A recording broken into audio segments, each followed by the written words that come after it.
Don't we all love to be encouraged? One compliment, praise, or recognition at the very right time can make all the difference.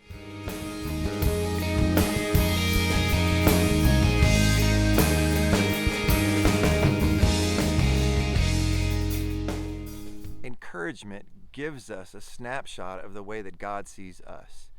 Let me give you a handful of leadership questions that we can ask ourselves as we are challenged to be the best encourager we can be for others. The first question is this: who should I surround myself with? You may know, but if you don't know, spend time praying, journal, begin to just have a mindful and watchful heart in all of this to see who God is beginning to bring around you. And then once you've determined those individuals, then I would say connect with them. Make sure that you are intentional about drawing yourself into their life so that you can be an encourager. And then lastly, when you're determining this, make sure you schedule time to be with them. It's not going to happen unless you schedule it. The second question is this: what are you doing to advance their journey? You are a part of God's plan in getting them down the road of the plans that God has for them.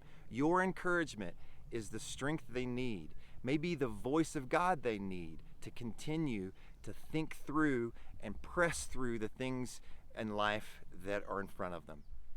The third is this: when am I celebrating their advancements?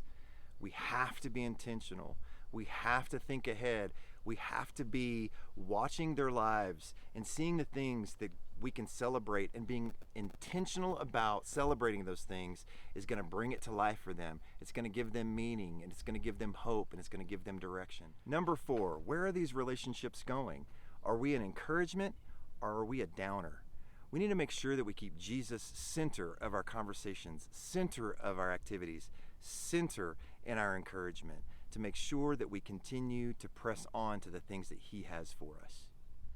Number 5, why has God placed these people in our lives? It's always important to remember that we need to keep God's reasoning in the front of everything. We can get so caught up in the relationship, so caught up in the activity of the relationship, that we forget why God has put these people into our lives. And number 6, how can I keep them a priority?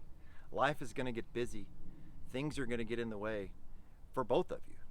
So making sure that you're intentional about making them a priority, making your prayer life for them a priority, that your schedule for them is a priority, that you're saying no to other things because you want to say yes to them, is so important. 1 Thessalonians 5:11 says this: encourage one another and continue to build one another up, just as you are doing. My prayer is that this is an encouragement to things that you're already doing, because you know that people are what matter to God. And if this is the first time that you've thought about this as a leader, maybe this gives you a strategy and intentionality to really reach into the lives of people that God has put around you, so that you can begin to do things exceedingly and abundantly more than you've imagined before. That you're investing in people's lives, that people are mattering, and that lives are being transformed because of your encouragement, and you're pointing them to God's goodness.